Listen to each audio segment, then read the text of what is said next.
আমরা সুযোগ না দিলেই সাকিব বড়জোর 3 থেকে 4 হাজার টাকা বেতনে অফিস পিয়নে কাজ করত। যে সাকিব আমাদের ফিল্ম ইন্ডাস্ট্রির আলু বাতাসে এবং এখানে মানুষগুলোর সহায়তা তারকা হয়ে উঠেছে, সে সাকিবের কাছে আমাদের ফিল্ম ইন্ডাস্ট্রি এখন অবহেলা হয়ে গিয়েছে। আমাদের ইন্ডাস্ট্রিকে এখন সে ধারণ করে না। কলকাতার ফিল্ম ইন্ডাস্ট্রি তার কাছে আপন। আমাদের ইন্ডাস্ট্রি এই অঙ্গনের টেকনিশিয়ানদের বদনাম করে বেড়াচ্ছে। এর চেয়ে দুঃখে আর কি হতে পারে। অত্যন্ত বেদনাহত হয়ে কথা বলে বলেন, সাকিবকে নিয়ে 22টি সিনেমা নির্মাণ করা বদিল আলম খোকন।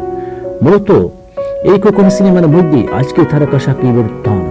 2007 সালে তার অপিয়া আমার পিয়া সিনেমার মধ্যে সাকিব খান প্রথম তারকা খ্যাতি লাভ করেন। স্বাভাবিকভাবেই সাকিব যখন বাংলাদেশ ফিল্ম ইন্ডাস্ট্রি নিয়ে নেতিবাচক কথা ও এর মানুষগুলো বদনাম করেন, তখন বদিউল আলম খোকনের দুঃখ হবে, কষ্ট লাগবে। এই কষ্টের কথা বলতে গিয়ে খোকন ব্যর্থহীনভাবে বলেন, আমি যদি প্রিয়া আমার পিয়া সিনেমা সাকিবকে না নিতাম, এ সাকিব কোনোদিনই সাকিব হয়ে উঠতে পারত না। তাকে কেউ চিনত না। অশ্লীল সিনেমার দ্বিতীয় শ্রেণী নায়ক ছিল সে। বলা যায় তাকে আমি নর্দমা থেকে তুলে রাজপ্রাসাদে নিয়ে এসেছি। প্রিয়া আমার পিয়া সিনেমায় তাকে 2.5 লাখ টাকা পারিশ্রমিক দিয়েছি।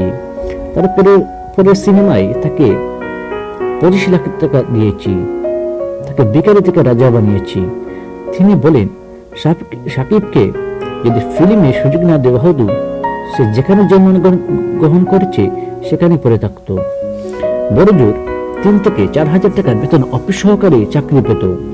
আমাদের ফিল্ম তো তাকে আজ গুলশানের মতো জায়গা বাড়ি দিয়েছে, BMW গাড়ি দিয়েছে, কোটি কোটি টাকা দিয়েছে। এখন যে কলকাতা গিয়ে সিনেমা করছে তা আমাদের ফিল্মের মানুষগুলোর জন্যই, অথচ সে আমাদের ফিল্মের বদনাম করেছে। আমাদের টেকনিশিয়ানদের কাজ জানে না বলে মন্তব্য করেছে। এমনকি যৌথ প্রয়োজন নামে যেসব সিনেমা সে অভিনয় করছে তাতে আমাদের টেকনিশিয়ানদের না নেওয়ার কথা বলেছে। এর মাধ্যমে সে আমাদের দেশের ফিল্মের বিরোধিতা করেছে, অন্যভাবে বলে দেশের বিরোধিতা করেছে। এখন সে ভারত প্রেমী হয়ে উঠেছে। ভারতের সবকিছু তার কাছে ভালো লাগে। বাংলাদেশ যে তাকে সাকিব বানিয়েছে এটা ভুলে যেতে চাইছে। যে নিজের জন্মকে অস্বীকার করে তাকে দিয়ে আর যাই হোক দেশের কোনো উপকার আশা করা যায় না। এখন সে কলকাতার সাথে মিলে আমাদের ফিল্ম ইন্ডাস্ট্রিকে ধ্বংস করার প্রক্রিয়া নেমেছে। আমরা বেঁচে থাকলে তা কিছু হতে দেব না। আমাদের এই ফিল্ম ইন্ডাস্ট্রি একজন নায়ক রাজ তৈরি করেছে।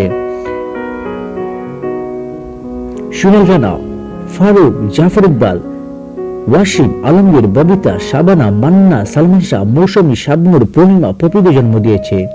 সাকিব তার আচরণ দিয়ে আমাদের ফিল্ম ইন্ডাস্ট্রি এই ইতিহাস ওইটাকে অস্বীকার করতে চাইছে। এটা আমাদের ইন্ডাস্ট্রির সাথে বিশ্বাসঘাতকতা ছাড়া কিছুই নয়। আমি মনে করি সাকিবের এই আচরণ অবিলম্বে বন্ধ করা উচিত। শুধু এতটুকু বলবো, আমাদের ফিল্ম ইন্ডাস্ট্রি সিনেমা করতে না পারো, অন্তত বদনাম করো না, নিজের অস্তিত্বের সাথে বেইমানি করো না। ধন্যবাদ সাথে থাকার জন্য। যদি আপনাদের ভালো লাগে থাকে প্লিজ সাবস্ক্রাইব করতে ভুলবেন না।